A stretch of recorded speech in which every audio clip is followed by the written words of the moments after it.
Hey, what is up everybody? Blazer here, and today for you guys another video of Persona 5X. Inside today's video, guys, we're going to be going over what each one of Wonder's weapons actually do, or also which weapons you should really be getting here.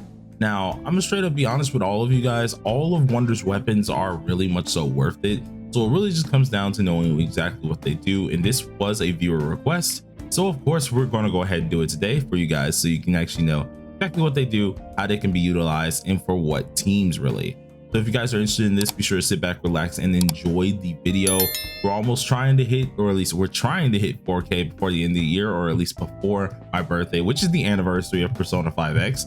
And I'm very interested. We're gonna see if we can hit it, and I'm gonna definitely be pumping out different videos as much as possible. So any help is amazing help. But anyways, get into the video. So Wonder himself is kind of like the wild card, much like Joker in them. Of course, he has multiple personas, and the same can be said with his weaponry. Now his weaponry can be gotten from mainly just this shop where we get these little tokens from different little events, and we can at least exchange these for currently. But we also have a few other weapons that we can also get. Some of these weapons actually come from the metaverse, in which we have his regular one that we spawn, which was a 3-star. But from doing like metaverse stuff here, which is going to be these palaces, you also should be able to get certain weapons. One of them is this one here. The other one is this blue one here. And then lastly, the one from here is also this mechanical one. Now, those are easy. You get those just through the story, but the other ones, of course, do come from different events. The real question is, how are they used? What are they used for? What do they mean? Now, some people, of course, who don't have the translator, or people who, of course, just don't know exactly what they do, we're gonna go ahead and go one by one exactly what they do. So starting with one of the most basic ones that you actually get from the palace. So one here, this one doesn't do too much, but it's for, I guess you could say, a DPS Wonder for the most part. Wonder himself is mainly a supporter, but this is a DPS weapon. So first, Rainbow Dagger, what it does for you, it's a DPS weapon for the most part, and all it's really heavily implying is kind of just helping you be just regular DPS. You're getting yourself, of course, decent DPS stats, whether it's going to be attack.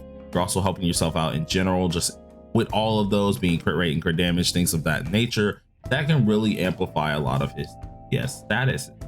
Now, will this be good for him? Not really. It's not meant to really be a good weapon. It's kind of just there for the first weapon, so you can have it mainly for that. But its whole summary for the most part is just, hey, DPS character, but you're not really going to use Wonder in a DPS status because there's not really any team compositions that need him, especially for early game, that need this DPS status. Now, of course, if you wanted to use it, if you really needed to, or at least you really want to make Wonder into a DPS related guy, you could, of course, use a DPS related persona, in which some of the actual some of the actual wanted ones that could really be good for this, if you've gotten this far, would definitely be Yoshitsune, because Yoshitsune is one of the more DPS related actual personas, and this can make him actually somewhat useful. Ever since this persona really came out, this is his main one that he would possibly use if you really want to deal that good old damage. Now, of course, you could use this one as well. This one's actually really good as well for at least damaging purposes, so it's always an option. But once again, DPS related dagger being the first one, which is not really too worth it, if I'm being honest. Now the second one here, the second one is actually from the second persona, or at least the second palace here, and this one is mainly a defensive related dagger. Pretty much it gives your entire team a defense boost, which is always going to be something good here. And anytime, which this is going to be a lot of times for Wonder, where he's in a supportive type deal, his healing is going to be a little bit better, as well as his shielding. And this can kind of help you, or at least I want to say sustain a decent bit. If you're anyone who had a team comp like Yusuke's or anything like that, this will be your go-to real dagger, because it's helping out in the defense boosting, it's helping you with shielding, healing, everything of that nature. So if there is a boss, or if there's an enemy that you're having some time, or at least some struggles actually fighting, and you need to live, this one will actually help you out. Not only does it really help him as well, it actually does scale other characters who do need that defensive capability. So surely do keep that in mind. Any times you need this weapon, it's either when you're either just dying a lot, or either if you truly need it for Yusuke. If I'm being right, I think his team is the only team that truly needs this weapon, while others are only if you're probably dying a little bit. But going ahead and moving on to the next weapon. Now, the next weapon here is fairly interesting as well, but this is from one of the newer palaces, which is the Palace 3. This weapon, without a doubt, is probably one of the best little weapons for him, because it actually kind of fits into a lot of different teams here. So if you can get it fully duped, as always, this is going to be really, really helpful, and it really helps you out in a lot of different ways. So this one has a lot of flexibility. This little dagger here, I'm just going to call it the third palace dagger. It actually gives you a permanent elemental damage bonus, which is really helpful because any team, pretty much all teams, they give you somewhat a elemental damage. Like, right, there's nothing that really needs a non-elemental damage. Heck, even when it comes down to physical characters, that's still somewhat an element, so it does boost them as well. But whatever the starting persona is, you're getting an elemental damage bonus without a doubt. Whatever you're using, you're going to be getting that. So it's a fire persona, you're getting that elemental damage bonus. Ice persona, getting that elemental damage bonus. Thunder, like Zeo, boom, you got that. You got yourself all different types of wind, even. You have all of these getting that bonus, which is just from just starting with this actual weapon. This weapon is very huge for this, and it's really, really good for that. So like whenever you are using a, like, what's it called, a curse weapon, or if you're using a lightning weapon and you're running a lightning based team, the team's gonna get the entire damage bonus, which is actually amazing. It also gives a actual attack buff too for the entire team, so surely do keep that in mind. That's going to be fairly interesting to see how that does go.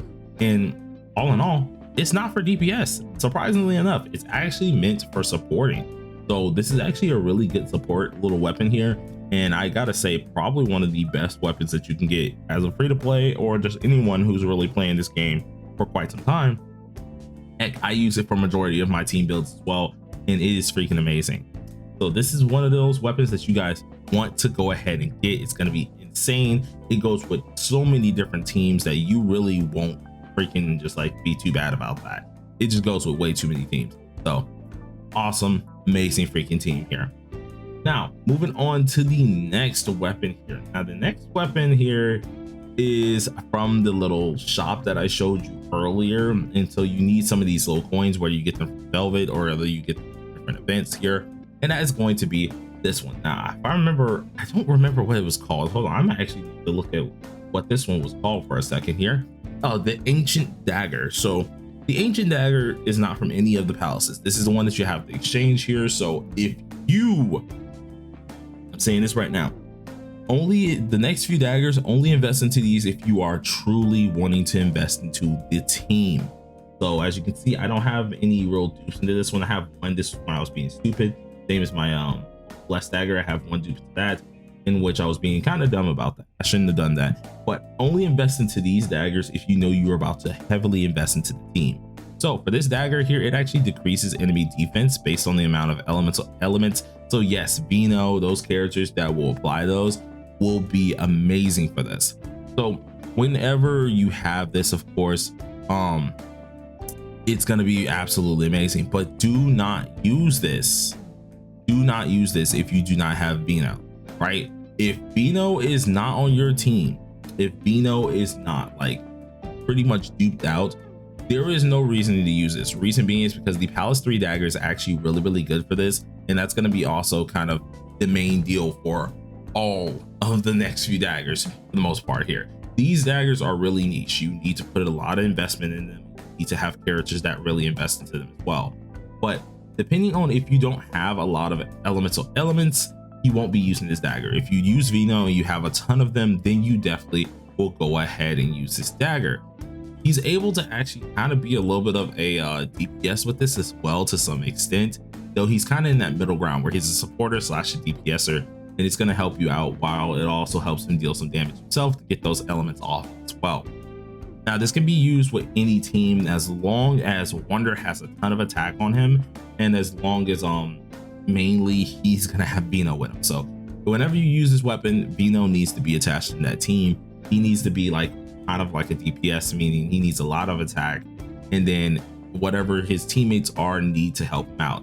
Now some really specific teams, of course, or a really specific team that is highlighted for a lot of things is Yui, especially if you're utilizing this. I still feel like though, if you're not really heavily investing into Yui like that, go ahead and just use the Palace 3 dagger. This dagger is not worth it unless you are heavily investing into it. But all in all, pretty decent, pretty decent. Now going ahead and taking a look at the next exchangeable weapon here, this is going to be the Blessed Dagger. Now this dagger I was considering mainly for a little bit because of course I have my my summer closer who's max duped, and I was starting to build up on my Blessed team, but I decided against it mainly because of the next dagger I will be explaining after this here. And not gonna lie, I don't regret it. But the Blessed Dagger here helps you out with damage boost as well as actual blessed damage boost, which is really helpful, and whoever is targeted. So if Wonder is actually targeting someone with of course a support skill, which is going to usually be a buff, any type of things like that. So if you're using maybe what's it called, Dominion or something like that, Dionysus, those little actual personas, he's giving you yourself a blessed damage boost as well as a damage boost in general, whoever he targets with a support skill. Now, anytime you're using a blessed team or blessed teammates, this is where this is really going to be really helpful, because added damage boost is actually way higher than the Palace 3 dagger that I was talking about earlier. But this one again is a very niche weapon. You would only use this with a blessed team. There is no other reason to use this on any other team. You're not getting anything that you really need out of it. This is meant for blessed teammates. So if you do not have this meant for blessed teammates, you automatically are not going to be doing too well. So surely do keep that in mind. So going ahead and going to the next weapon that we're going to be talking about today. This is probably my favorite one, and I've been heavily investing into it. Now this is the Burial Dagger, and this is the one that came out with Mesa's release. I love this freaking dagger. It is meant specifically for Mesa himself, and I love it. I don't regret a single thing about it. Pretty much what this dagger does, it decreases the enemy's resistance when landing a elemental element. Well, if you do know of course about Mesa himself, he does have at least bleeds, so I'd use that as a DLT for a type of thing here. So immediately that's the elemental element that we have right there, making the enemy's actual effect resistance be even lower. Now it also gives us a physical damage increase, which I also have my Mesa 6'6", and he really specializes in that physical damage compartment. So when we actually have these two things put together, it is a recipe for just so amazing things. I freaking love this dagger. This dagger is absolutely amazing with this. But other than that, it really doesn't help too many other physical teams for the most part. So like we have Ryuji currently, it doesn't really help him, but anything that needs a effect resistance decrease and that goes off an effect element really would be helpful. So mainly the only team that kind of fits that category is Mesa's team. Heck, a niche weapon, but if you have Mesa heavily built and things like that, this is going to be your weapon. You want to use this weapon. Chernobog and things like that is definitely very helpful, so surely do get that persona and use this weapon. Even at low dupes, it's really worth it as well. So I really just enjoy this weapon a lot.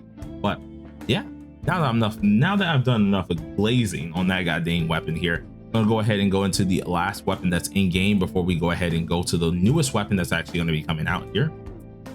And that is this one. Now I'm just going to straight up call you Haru's weapon, because I think it was called Astra or Astro Dagger, but I don't remember, so I don't want to get the name wrong. I'm just going to call it Haru weapon. So this weapon is literally able to just help you out with EHR. You're able to get all of that EHR that you need for Haru's team. You're able to bump up side units damage permanently. You're also able to reduce enemies defense with this weapon, and it's absolutely amazing. Pretty much whenever he starts the battle, he gets 10 stacks, and every 5, or at least every single turn, he consumes 5 of those stacks. Well, with this weapon, the stacks actually grant him defense reduction, which is really interesting as well. And then 10 will grant him also EHR. Later on, 15 of these stacks, once he consumes 15, will actually grant you a side boost. You get pretty much a stack with this every time like you get hit, or at least get a hit on the enemy, which is really easy to do because of course we have with Haru's team, you're getting yourself a bunch of multi-hits, you're getting yourself a lot of AoEs, because Haru is also meant to AoE. Moko's a huge AoEer. Oh, excuse me. And then of course with Summer Moko, she has our follow-up attacks, so getting multi-hits is stupid easy with this. Now if you are of course using this dagger and you don't have like Summer Moko, that's where things are going to be a little bit of a problem. Or if you are like not with a bunch of enemies, such as like 5 or more, that's where things are going to be really a problem, because then it's going to slow down your DPS stacks here, and it's not going to help you out too much. You'll only be able to get those stacks up probably like once a turn, and it's not going to give you a ton of stacks, so that's going to be a huge problem for anyone who's utilizing this weapon. But if you are using Haru's main team, Summer Moko, stuff like that, this is the weapon for you. Much like how that other weapon was meant for Mesa only, this is kind of the only one that you would use with Haru. She's the only one who's really going to get this main deal, main psych like side needed thing here, and that is the only time you should be using this weapon. I use it with my Haru team, and that's about it, and I just kind of never touch it again. But it's a really good weapon to say the least, and I feel like a lot of you guys, if you did go ahead and summon on Haru, this would be the one that you want to go ahead and use. But and also another thing, when it does come down to at least this weapon as well, be sure to use Shiva. Shiva's going to be really helpful for that, so try to take that on and see exactly what we can do with that. But now that we went over this, let's go ahead and actually check out Twitter real quick, which you guys should be able to see on my screen. We are back on the what's it called, P5X little point here, and holy crap, this long video. But yeah, we're back on here. I'm gonna quit my yapping here, and we're gonna look for the new weapon. Now the new weapon is fairly interesting as well. This one looks like it's going to be a goddamn DPS weapon. That was not like, I didn't know I was talking that long, but all right. New one's gonna be a DPS weapon here, which is called let me go ahead and find it again. It just went so far away. Where the flip did it go, bro? Oh no, it went away. Where did you go, bro? Where did you go?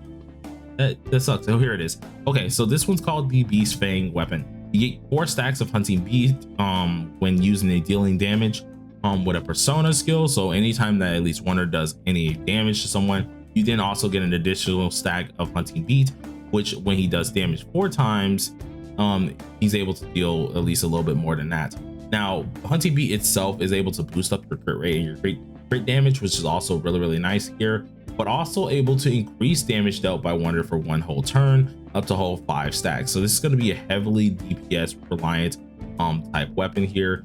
If you're using this weapon, it's mainly going to be for a DPS Wonder, so do keep that in mind. We're going to go ahead and wrap it up right there. I didn't know this dang video was this long. I've been yapping for quite some time. I guess I went too much into detail on certain things, so I do apologize for that, you guys, but hopefully y'all are having a wonderful day, and peace out, because your boys are going to be late for work.